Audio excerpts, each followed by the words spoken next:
Benvinguts a totes i tots. Ara inicialment passarem al vídeo de bones pràctiques d'Amat i seguidament l'Ariadna Güell Sans, coordinadora de Barcelona Time Use Initiative for a Health Society, ens presentarà a la persona que dinamitarà la sessió.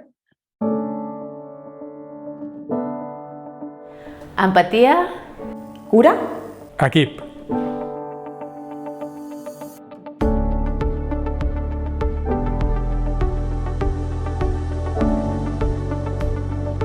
Amat Immobiliaris és una empresa familiar amb 75 anys d'història. Som un equip de una mica més de 70 persones distribuïts en 4 oficines que oferim serveis immobiliaris a l'àrea de la ciutat de Barcelona i a l'àrea metropolitana. Societat, equip i clients.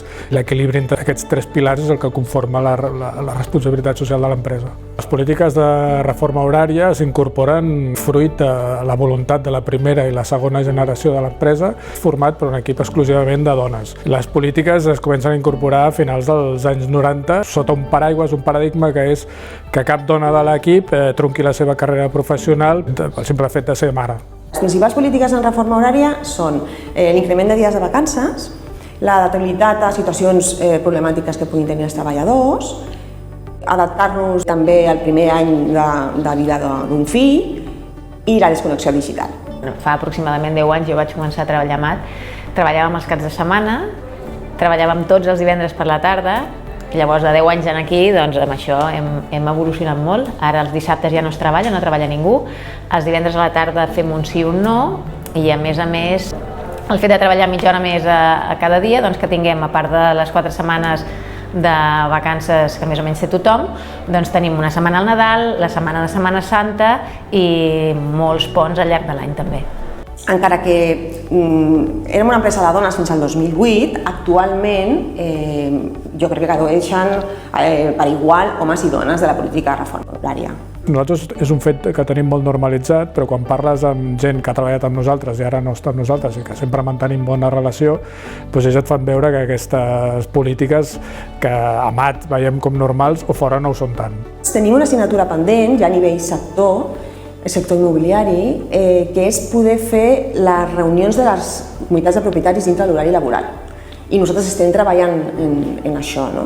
Compatibilitzar la teva vida laboral amb la teva vida familiar, doncs això a qualsevol li dona felicitat, no? Estar en una taula i dir, no, jo tinc 4 setmanes de vacances, a més tinc la de Nadal, a més tinc la de la Setmana Santa, doncs home, qui no està content amb una reforma d'aquest tipus, no? Llavors, doncs, a més això provoca que si tu estàs ben content, ben feliç a la feina, doncs rendeixis més. Els avantatges són simples, és més sentit de pertinença, benestar dels equips i al final això redunda amb millor servei als clients. Creiem que la societat ho valora molt positivament, en especial els nostres clients, no? Perquè al final són els principals afectats que nosaltres tinguem aquestes polítiques horàries amb l'ànim de la conciliació. Doncs per nosaltres és un orgull, bàsicament per 2 motius. Primer, perquè ens una organització com Respon.cat que està composada de membres dels quals respectem moltíssim i els admirem en molts aspectes, i l'altre perquè és un premi, no sectorial, sinó transversal, que al final et compares amb moltes més empreses i llavors és molt més difícil d'aconseguir-lo. Entenem que això significa que Amat està fent les coses bé i creiem i volem que Amat continuï fent les coses d'aquesta manera i que repercuteixin en el bé i en el benestar de les persones que hi treballem. Valors. Transparència. Professionalitat.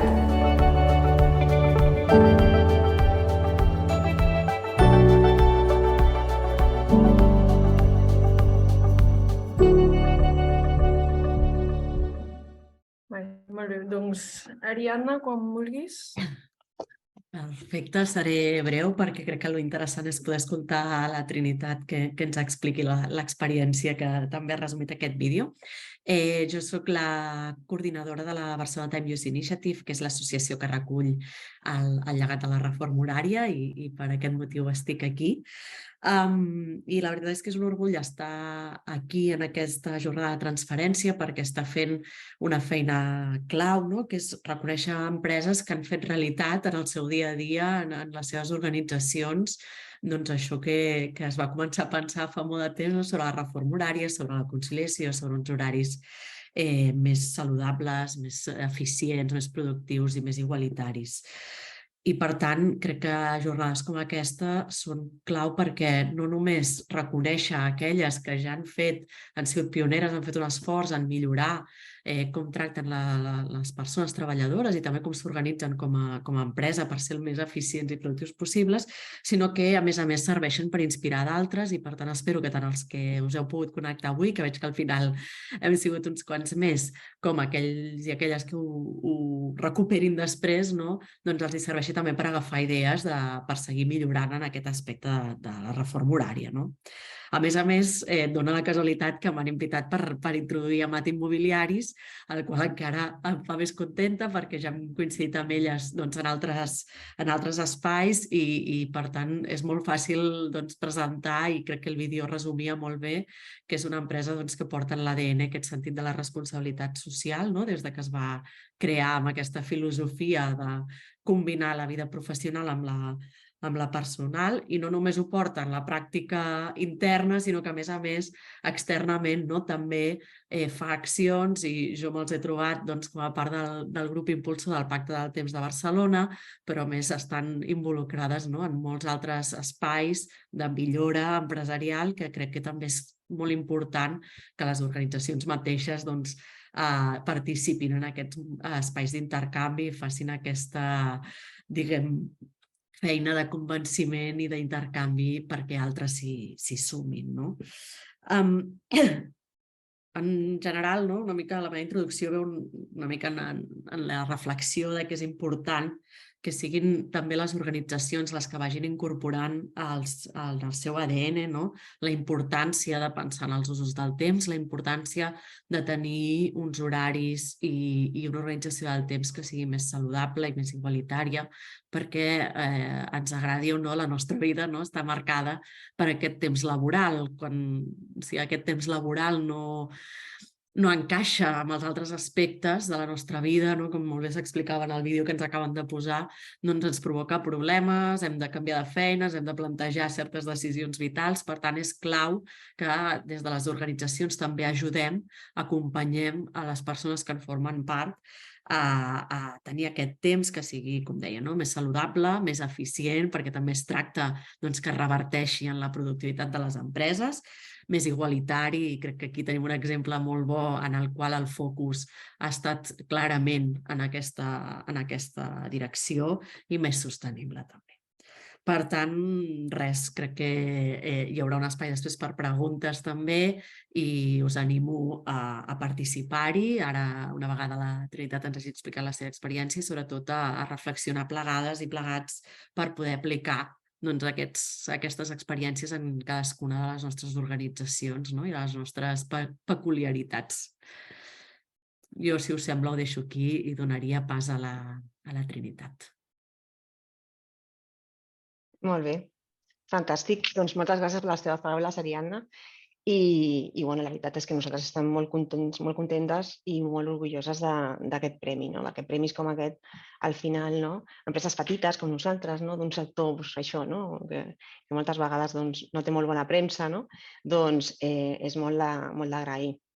A veure, jo he preparat una petita presentació, una mica de guió, però sí que us agrairia que en qualsevol moment parem, interrompiu, fem preguntes, perquè si no es fa com molt avorrit, però sí que he pensat que seria interessant explicar una miqueta la història de l'empresa, una pinzellada, per després entendre una miqueta totes aquestes bones pràctiques que hem intentat fer en aquest tema.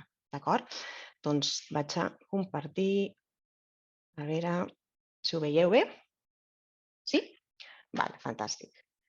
La història, molts de vosaltres potser ja la coneixeu d'Amat Immobiliaris, potser coneixeu a la Joana Amat, coneixeu a la Immaculada, són la segona generació. En aquests moments la direcció general la porta la tercera generació, en Guifré Omedes, que l'heu vist aquest matí.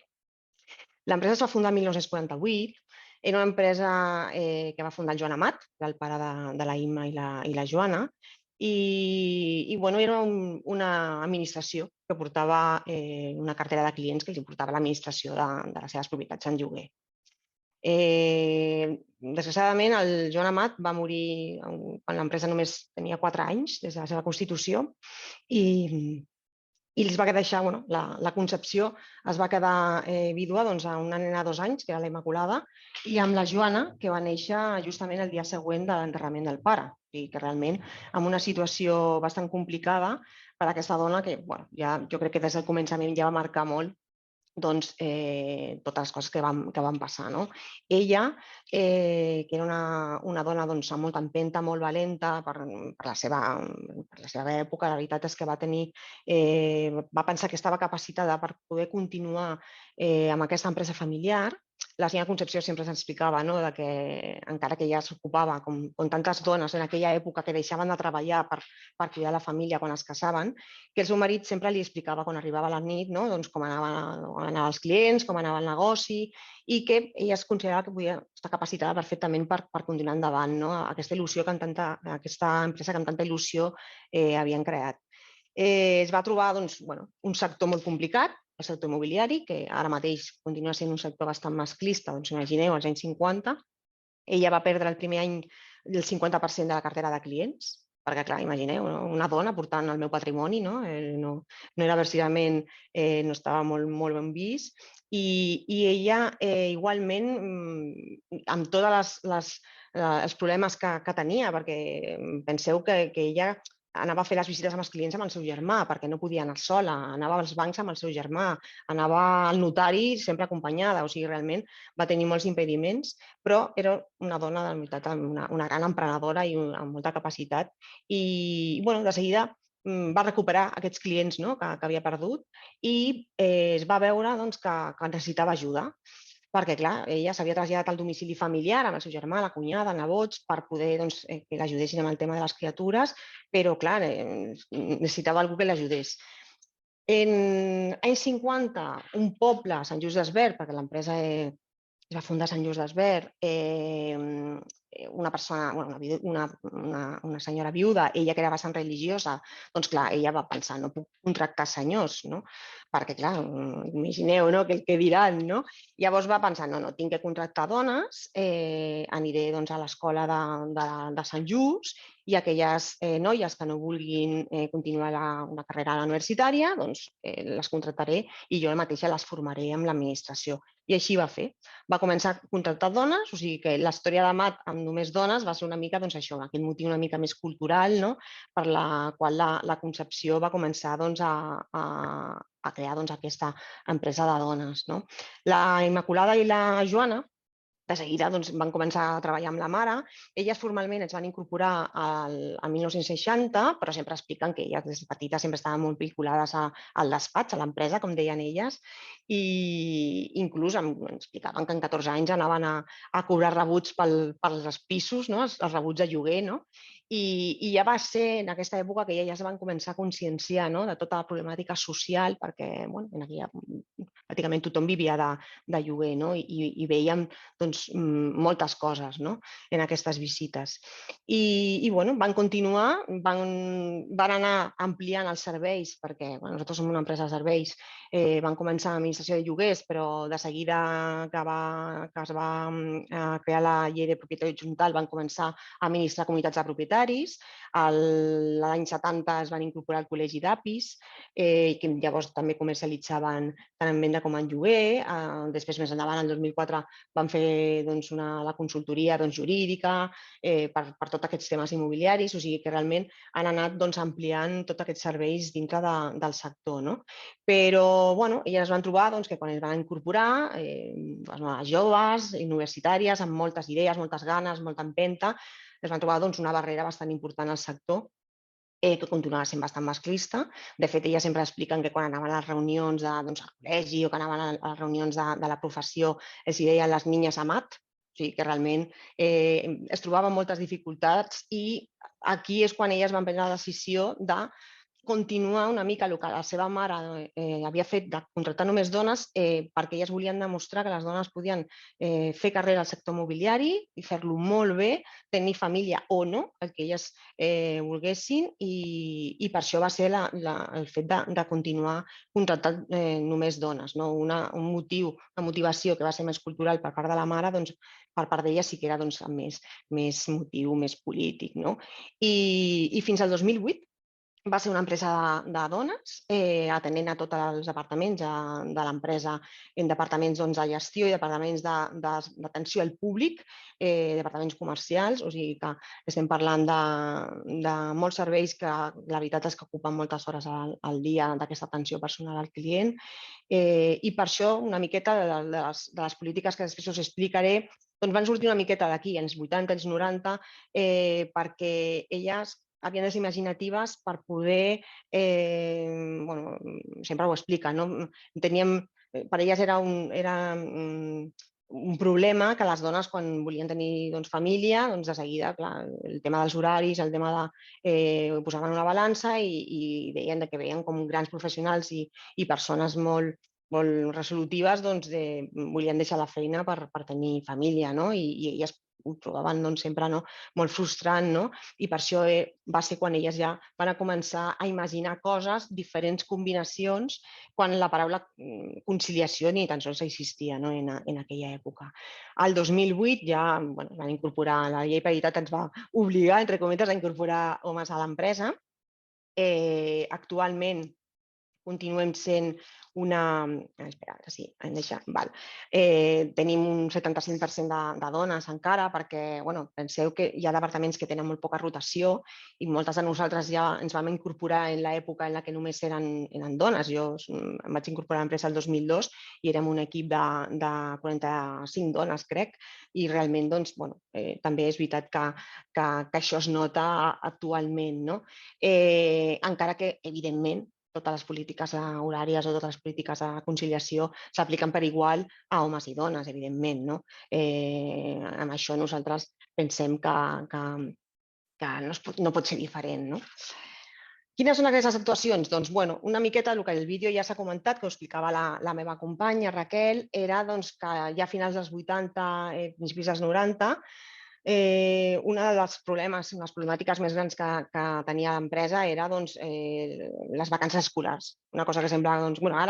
Ara, avui dia, també tenim problemes, moltes vegades, els companys sempre ho expliquen, però sí que en aquella època realment que no existien acolliments, no existien cangurs, era molt complicat. I elles van pensar, si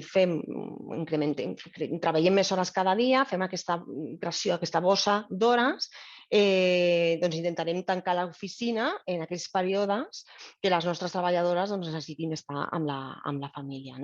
I nosaltres actualment, ja venim arrossegant aquesta política des de fa molts anys, actualment treballem mitja hora més de dilluns a dijous.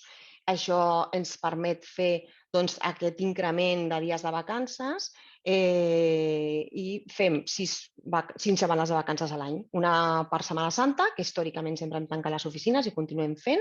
Després 4 setmanes a l'estiu, que depèn una miqueta de l'any, tanquem oficines o no, això una miqueta anem variant depenent una mica de l'organització interna, i després una setmana també al Nadal.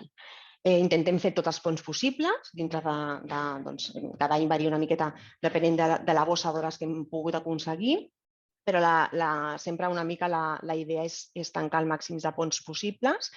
I després, fa uns 10 anys aproximadament, també fem això d'un divendres sí, un divendres no. O sigui, un divendres treballem fins les 2 i el següent divendres treballem fins les 6, que això permet tenir les oficines obertes, tots els serveis disponibles pels clients i nosaltres anem fent torns. Aquesta mitja hora més que es treballa de dilluns a dijous, realment al final no es nota tant, i la veritat és que aquests períodes de vacances ens donen una mica d'aire al llarg de l'any. Jo he posat aquí dalt veieu una foto de quan van començar aquestes polítiques a principis dels 90, que és una foto en què només som dones. I després aquí he posat uns pantallazos perquè veieu, això és del nostre programa de persones, de recursos humans, perquè veieu que el 2021 vam gaudir de 31 dies de vacances i el 2022 també. I aquí, doncs, evidentment, no? Es treuen aquestes setmanes que es tanquen les oficines i la resta, i els ponts, i la resta és de lliure disposició. Una altra de les pràctiques que intentem fer sempre és aconseguir la màxima flexibilitat per aquells companys i companyes que tenen una criatura. El primer any de vida, que moltes vegades troben dificultats una mica per organitzar-se. Nosaltres intentem sobretot evitar aquesta necessitat que tenen moltes persones, mares i pares, de reducció de jornada. Quan érem tot dones, i ara que també som bastants dones, ens trobàvem això, companyes que ens comentaven és que per l'organització que tinc a casa m'és molt complicat no reduir jornada, però és que tampoc em va bé no cobrar el meu sou íntegre. O sigui que al final era un problema que et plantejaven. I també el tema de la desconnexió moltes vegades, perquè ja sabeu que segons la importància de la reducció de les hores, a vegades les funcions les has de variar una mica, o si tu tens, per exemple, nosaltres els departaments patrimonials, és una cartera de clients al final que porta cada persona. Llavors, has de canviar les carteres perquè puguin donar un bon servei, i això també fa que una mica que desconnectis de la teva feina o del teu lloc de feina amb aquestes reduccions. I això també és una de les coses que nosaltres intentem evitar. Com ho fem? Doncs, encaje bolillos, podem dir. O sigui, el primer ens seiem amb el treballador o treballadora i els preguntem com ho tens a casa, quina és la teva, com ho teniu, i intentem una mica combinar segons les necessitats de cadascú, i fem combinacions vàries entre teletreballs més presencial o tot teletreball algun dia presencial per poder atendre clients, o anem a adaptar-nos també, depèn del mes. La veritat és que hem fet moltes coses diferents. Pensem aquí que la clau és la confiança que ens tenen els companys i que venen i ens expliquen la problemàtica, perquè tenen també la confiança que nosaltres com a empresa almenys intentarem, els escoltarem segur i intentarem solucionar també aquest tema, que a vegades no és fàcil, perquè, com us he dit, nosaltres com a empresa de serveis d'atenció al públic amb oficines obertes, és complicat moltes vegades fer segons quines combinacions, però almenys això ho intentem.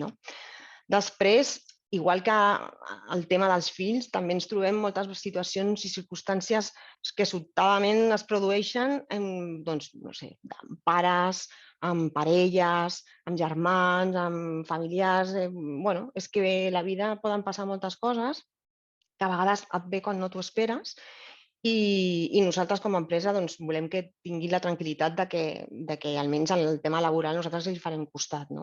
I seiem, organitzem una miqueta, veiem quines necessitats té la persona, després ens anem adaptant una miqueta també a la situació si va evolucionant, i també fem moltes combinacions diferents. Nosaltres, per sort, el tema del teletreball fa molts anys que ho puguem fer perquè estem des del 2010 al núvol, i això ens ha servidors virtuals, ens permet poder treballar des de qualsevol ordinador d'internet, que després amb la pandèmia tots ho hem tingut que implantar una mica obligats, però teníem aquesta possibilitat per a aquestes situacions més complicades. Fem una miqueta això, depenent la necessitat. Després, un altre tema que també insistim bastant és la pedagogia a l'hora de la desconnexió digital. Això no sé si us passa a les vostres empreses, en el nostre cas és complicat. És molt complicat perquè la part potser més dels servidors no tant, perquè al final tu arriba un moment que dius, mira, jo vull que desconnectis digitalment i si tu no tens la voluntat de fer-ho, et tallo la connexió i aquí segur que no hi haurà possibilitat. Però moltes vegades, nosaltres en el nostre cas, sobretot que tenim departaments comercials, departaments d'administradors que que tenen són gestors personals d'aquests clients, clar, el tema del telèfon per nosaltres és complicat. És complicat perquè reps una trucada fora d'hores o veus que t'envien un WhatsApp. El WhatsApp és una cosa supercomplicada de controlar, no? Llavors t'envien un WhatsApp un diumenge a la tarda per un dubte, què tal, i si contestes a aquell client, doncs ja està, ja has begut oli, perquè saps que aquesta persona que en aquell moment perfecte li has contestat, després no entendrà que un altre diumenge no li contestis quan presenta un altre dubte. No? I això, doncs, als nostres equips intentem fer-los veure que és molt important, desconnectin. Cap de setmana, fora d'horari, intentar... El que no s'ha fet el dia següent continuarà ja, ningú l'haurà fet. O sigui que si no és una urgència, si no és un tema que realment, que nosaltres ja tenim les eines perquè les urgències dels clients s'atenguin al minut i que no hi hagi cap problema, però si és un tema del dia a dia de la gestió, amb això sí que insistim molt als nostres equips perquè pensem que és important i a vegades els hi costa veure-ho, no? que han de desconnectar. No? Ja no dic, el tema ordinador, el tema programes, doncs, nosaltres, per exemple, el cap de setmana ningú es connecta, no sé que és una cosa molt especial i que autoritzi el cap de departament, però i entre fora d'horaris tampoc, a no ser doncs, que sigui una cosa molt puntual que també necessitin, no? Perquè si no, al final mai tindries quan parar, no? I això és el que intentem. I per últim,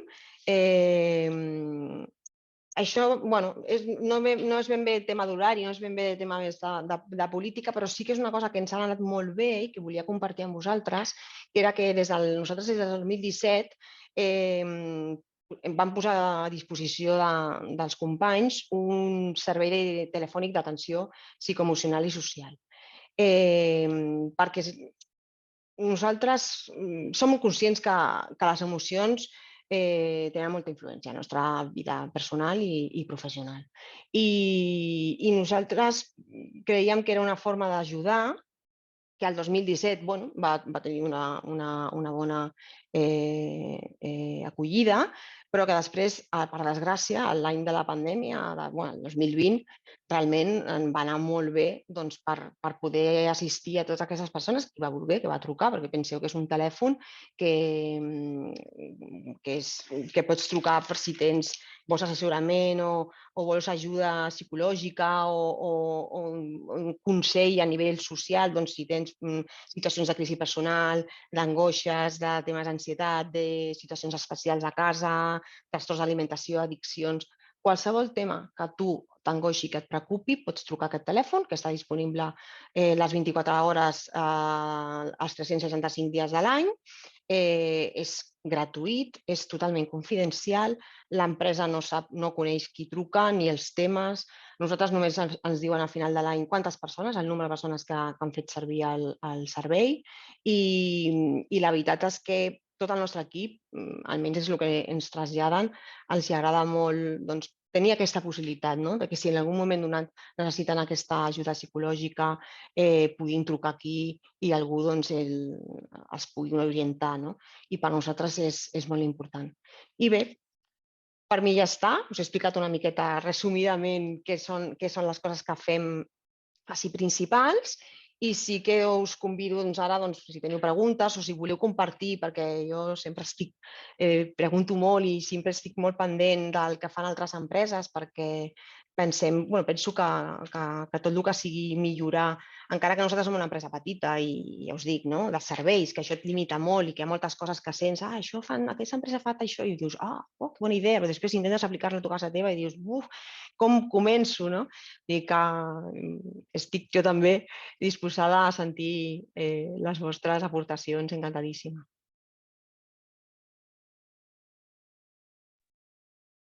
Molt bé, moltes gràcies, Trinitat. No sé si algú té alguna pregunta o... Indústria Estable va guanyar l'any passat el mateix premi. Josep Maria, veig que ha aixecat la mà. Digues. Sí, gràcies per la presentació. Clar, en el vostre sector hi ha una cosa que és molt complicada, que no sé exactament com ho esteu aconseguint, no? Que és el tema d'intentar fer les reunions de les comunitats amb un horari que sigui decent per a vosaltres, no?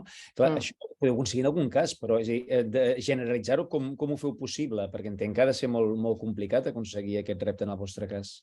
Sí, és complicat. Al final depèn molt del client, evidentment, no? De la comunitat de propietaris que vulgui. No? Nosaltres hem millorat molt, perquè jo quan vaig incorporar a l'empresa vaig incorporar-me justament al departament de comunitats ja fa molts anys i fèiem les reunions a partir de les 8, 8 i mitja i acabaves a les 10, 11. O sigui que realment hem millorat perquè ara intentem començar-les molt abans, però sí que és bàsic que el client col·labori, que la comunitat de propietaris s'ho entengui.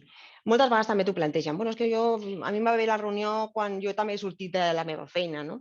El que passa és que després veus que per altres sectors, per altres serveis, doncs, o es demana un permís, o se surt abans, o s'agafa el dia que tens potser festa per fer aquest tipus de coses, però pel tema de reunions de comunitats sembla com que ja està com molt assolit que s'han de fer a partir de les 7, 8.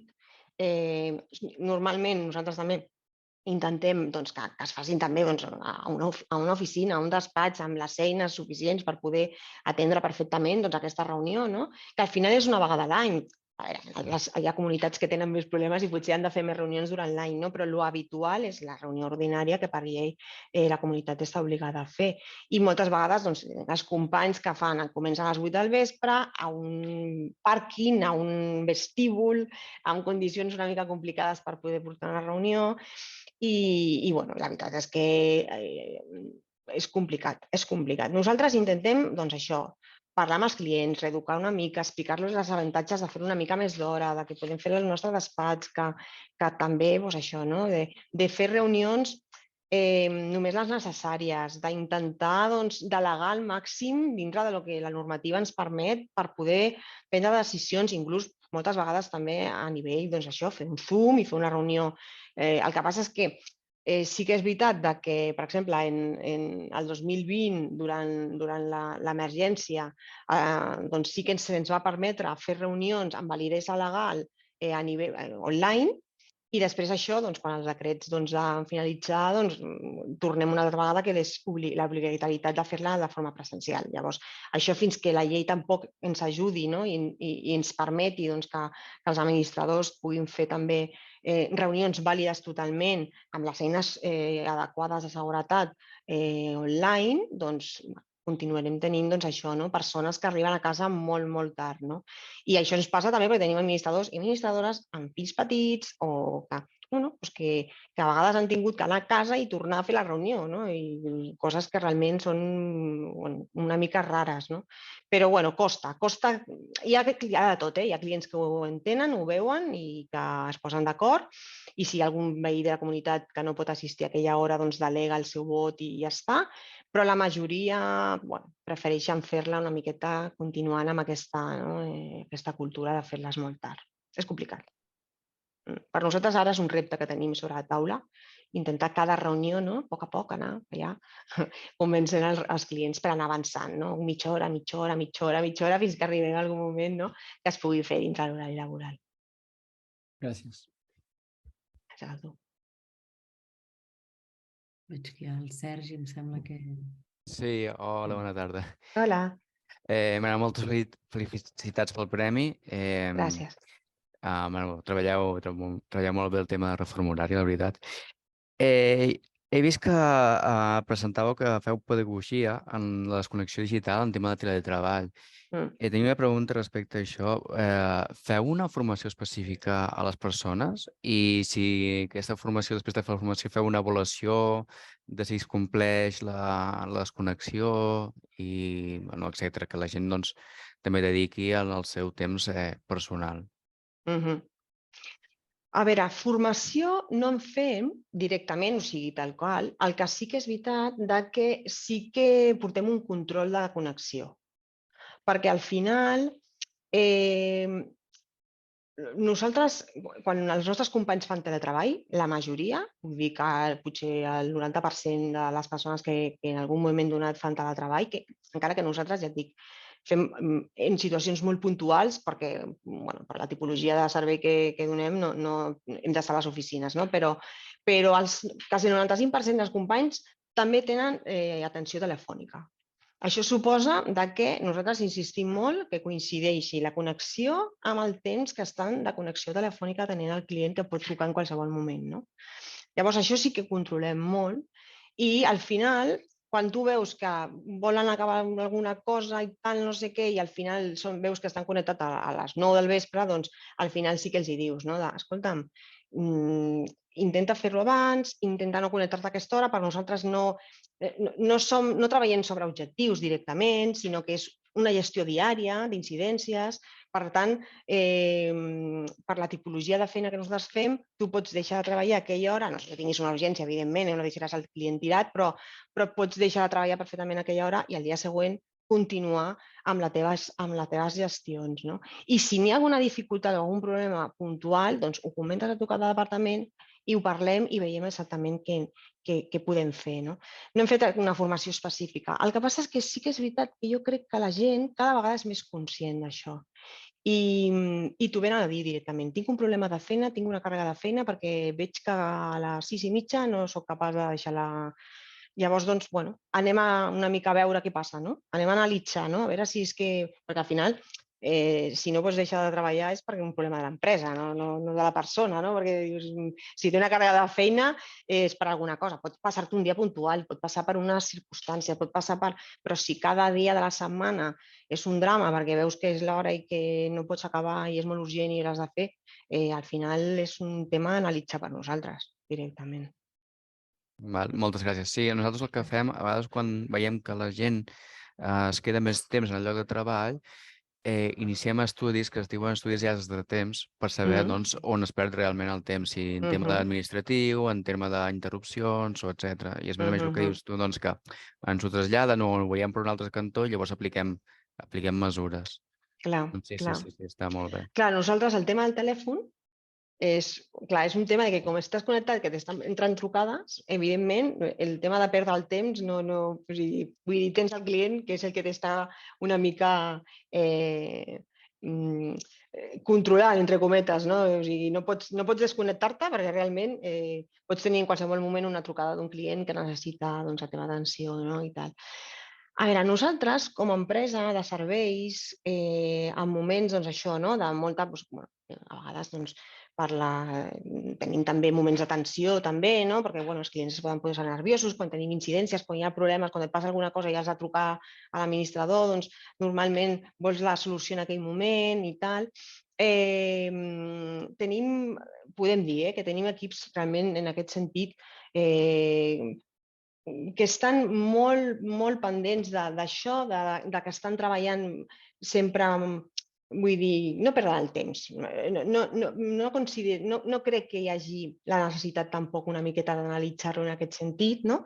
Potser estem enganyats, però jo crec que no. Tots són molt responsables, són molt conscients de que nosaltres confiem en ells i no els fiscalitzarem en aquest sentit i per ara per nosaltres hem tingut molt bons resultats. No? I després tens també l'anàlisi una mica d'atenció al client, que això també t'ho diu. No? Si el client et diu que t'agafen el telèfon, que em responen, que m'envien els mails, que em contesten, que estan pendents de mi, que si hi ha qualsevol cosa i tal, al final és el millor índex, no? El que et pot valorar realment que estan treballant perfectament fent el teletreball. No? Això per nosaltres, de moment, no ens ha suposat cap problema. Molt bé, perfecte, moltes gràcies. Gràcies a tu, Sergi. Jo també volia donar l'enhorabona pel premi i felicitar per les bones pràctiques que tenim. Nosaltres, que som una empresa de supermercats, per la dimensió tenim una mica d'horaris de tot tipus. Tenim des d'horaris nocturns, horaris intensius, sobretot, la majoria, matí, de tarda. El que volia comentar és que sembla que hi ha tendències, que sembla que s'avança cap a la racionalització dels horaris, en general de treball, però també hi ha tendències que tendeixen a deteriorar-se. Perquè, per exemple, amb el comerç d'alimentació, cada vegada més les ciutats semblen un zoco, perquè hi ha comerços oberts de dilluns a diumenge, a les 12 de la nit, i sembla que per una banda és fàcil. Avui en dia no necessites, per exemple, en el cas del comerç, no necessites de comprar cada moment. O sigui, les cases tenim neveres, podem emmagatzemar el menjar, o sigui, segurament, si preguntes aquí amb els presents quantes vegades van a comprar a la setmana alimentació, doncs seria raro que em diguessin més de 3 vegades a la setmana.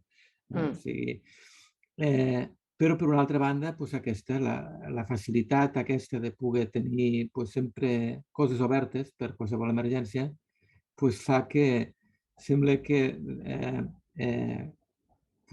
tinguis que estar disponible, no? I si no estàs disponible, perds oportunitat, no? I a veure, no sé, te volia preguntar quina reflexió faries amb aquest aspecte de que, per una banda, el client voldria disponibilitat total del servei a tota hora, no? Per una altra banda, l'empresa té que fer veure que se té que ordenar això, no? Clar, sí. Moltes gràcies, Rafael. A veure, nosaltres fa uns 6 anys, aproximadament, van deixar de treballar els dissabtes, als matins. Això és bastant habitual dintre del sector immobiliari, sobretot la part comercial. Evidentment, nosaltres hem perdut moltes oportunitats, perquè ja sabeu que és un sector que n'hi ha moltes, no sé, allà on viviu segur que n'hi ha moltes immobiliàries, molts APIs, administradors, i tu deixes d'obrir el dissabte i segurament la competència que tens al costat sí que està oberta i, per tant, aquella oportunitat d'aquell moment l'emportarà aquell altre professional. Per nosaltres és un desavantatge competitiu. Però al final van posar una balança, van dir, a veure, si realment volem aconseguir aquesta conciliació i que nosaltres tenim 3 grans àrees, una d'elles és la comercial, després la patrimonial i la de consultoria, la comercial treballava fins als dissabtes, la resta no treballava perquè era l'horari fins divendres i no volíem aquesta diferència entre els companys. I al final vam entrar a la decisió i van dir, doncs, no obrim. I així ha sigut. I la veritat és que si alguna vegada han tingut una necessitat imperiosa d'un client que ve de l'estranger, que no es pot el dissabte al matí, no sé què, algú ha anat a ajudar aquesta persona amb això. No hem deixat d'assistir mai a cap client. Però una cosa molt puntual, una vegada cada 3 anys. Nosaltres no obrim els dissabtes i sabem que això, ja et dic, és un desavantatge per nosaltres. Però pensem que s'ha de donar més valor al final al tema de la conciliació de l'equip. Moltes gràcies.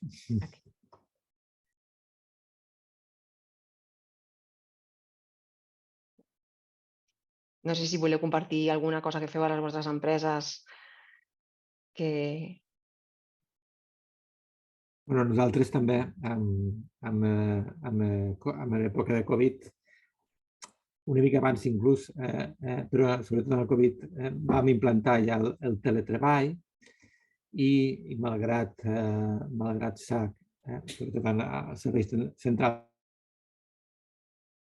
temps que s'ha recuperat una mica la normalitat, la possibilitat aquesta de fer teletreball continuem mantenint, amb una certa presencialitat, 3 cops a la setmana passar per l'oficina, i 2 cops pogués fer-ho des de casa, però continuem amb aquest, perquè considerem que les enquestes que fem, Anaïs, si vols ho pots comentar tu després, les enquestes que fem estan molt ben valorat per la conciliació, aquesta possibilitat, i han continuat.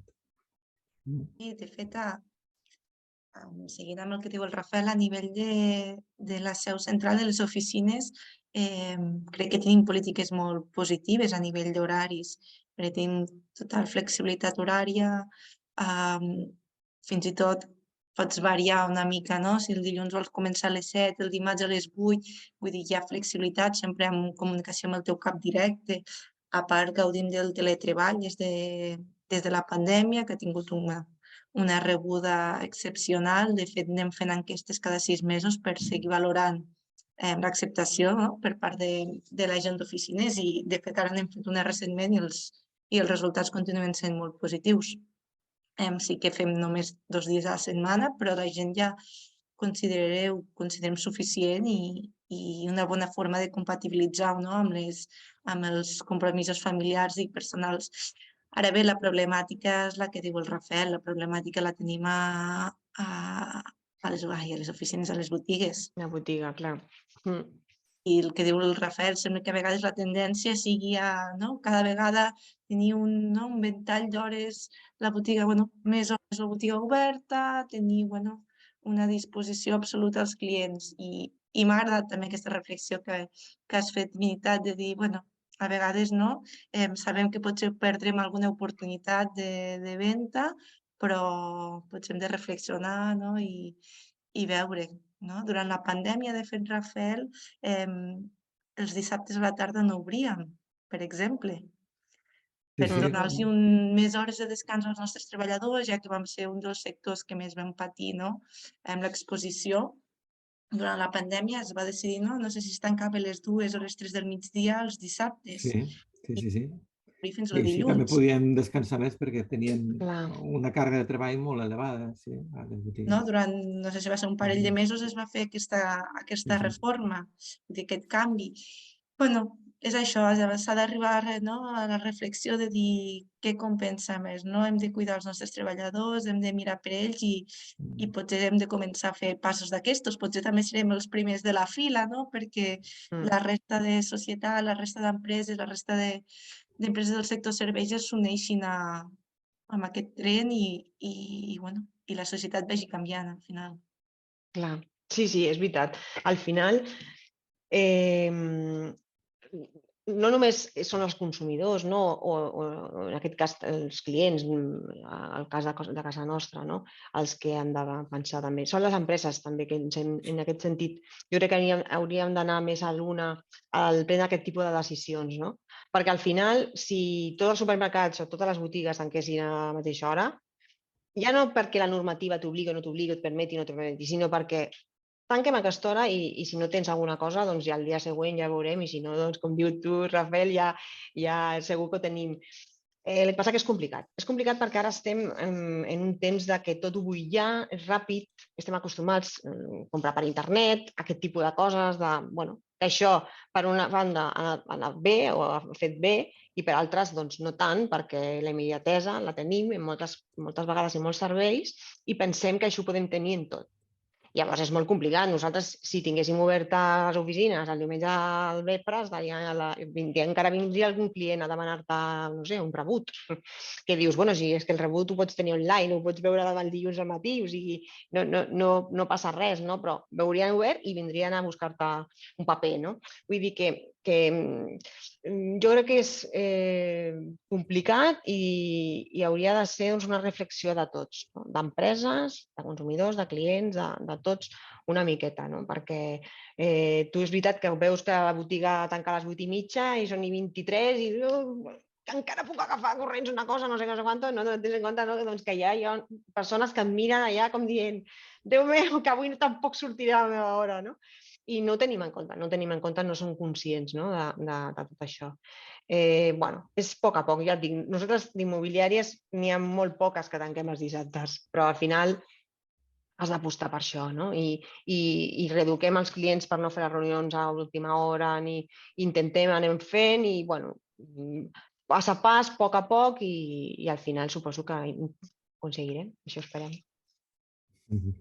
Gràcies. Perquè també estàs acompanyada, Anaïs.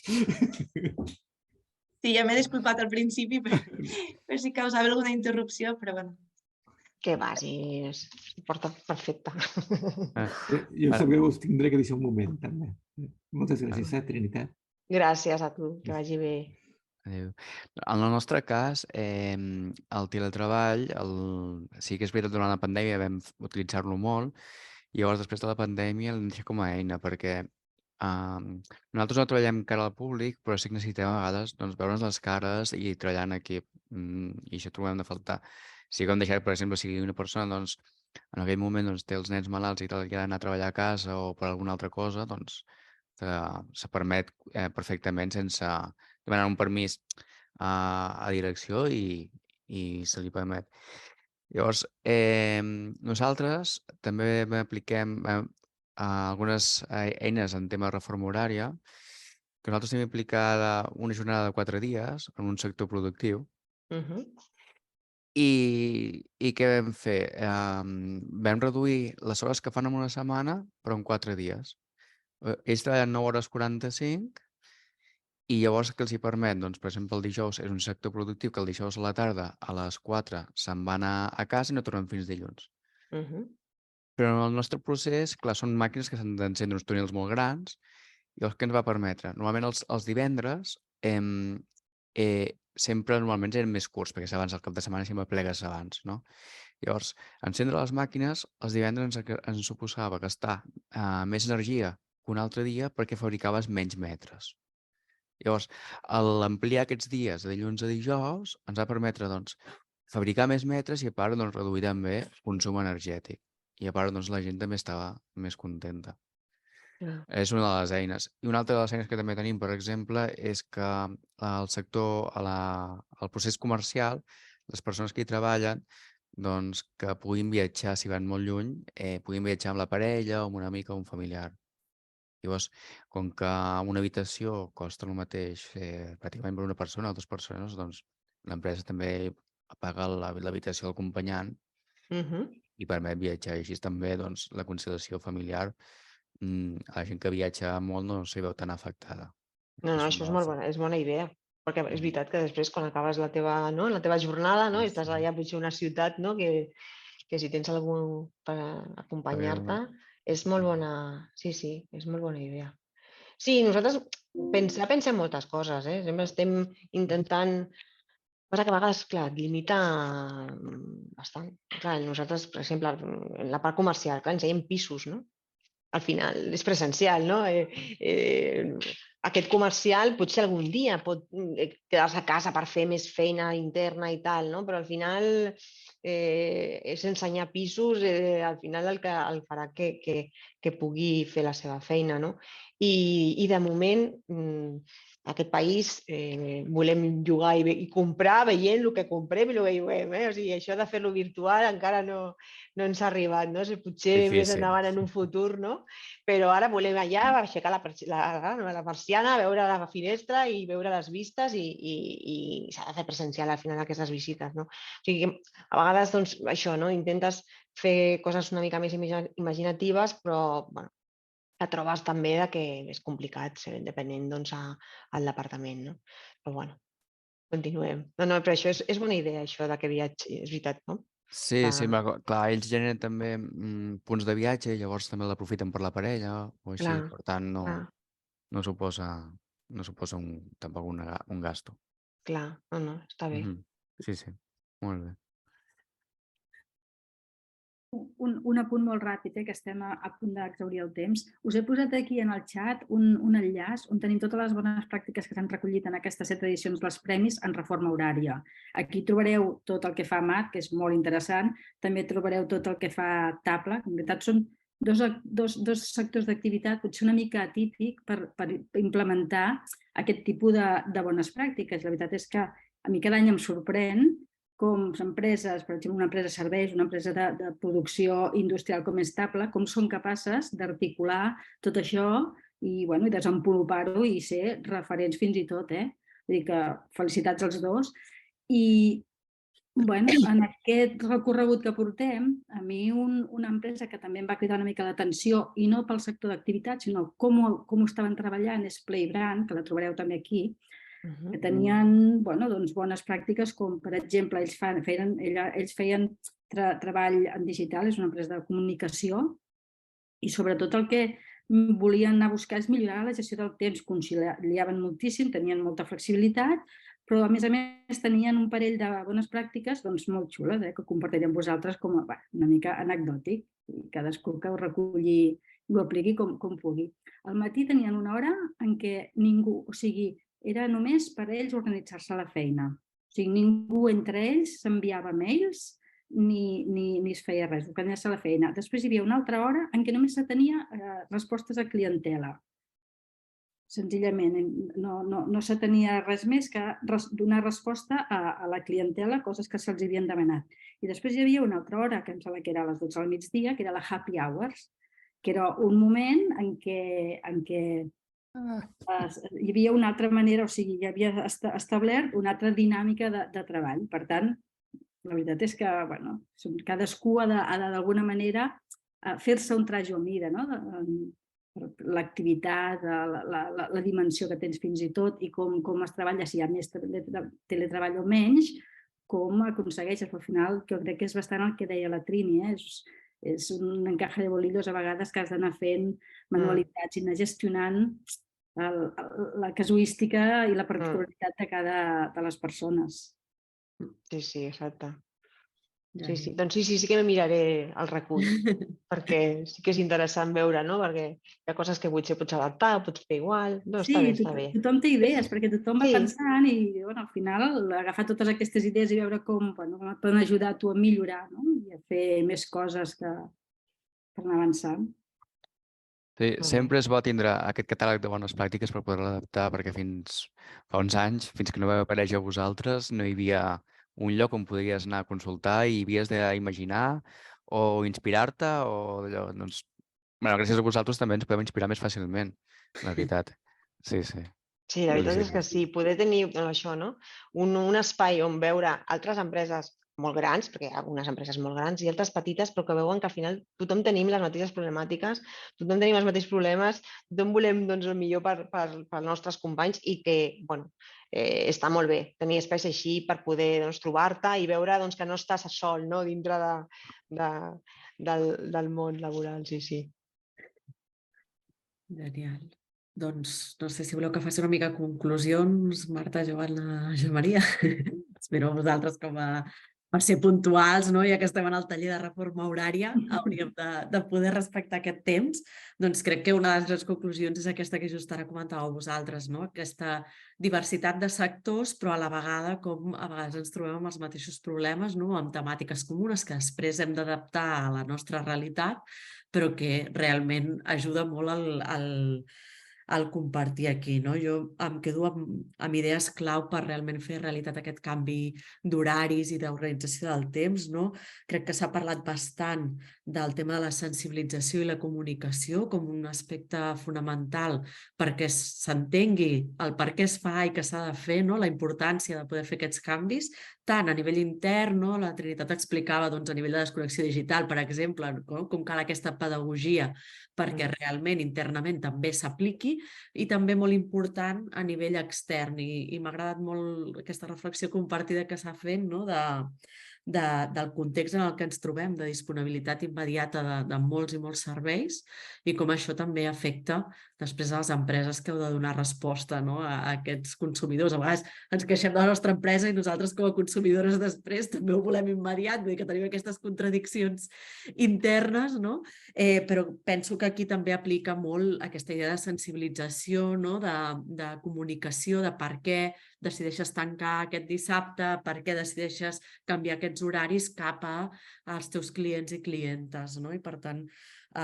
penso que és un espai molt gran on explorar i també m'agafo una idea que comentava la Trinitat de que també és un espai a explorar sobretot en conjunt, en agrupació d'empreses, perquè al final tu individualment ho pots fer, i especialment les empreses que són més petites, però si idealment l'ideal seria poder trobar algun moment comú d'un sector, del sector immobiliari, del sector del comerç, etc., que poguéssim fer una campanya conjunta en aquest sentit, perquè clarament, si no estàs en contra de tot el teu sector i dificulta molt més el tema, I em quedo també una mica amb la idea d'aquesta predisposició tan fantàstica de l'empresa per provocar canvis, per aplicar-los, per ser valentes i valents a l'hora de prendre decisions que fins i tot poden anar en contra de la pròpia clientela amb l'objectiu de tenir una empresa que funcioni bé, amb uns horaris saludables i productius. Hem parlat de moltes eines, per tant, jo crec que la intervenció de la Marta referenciant la web és el que és més útil.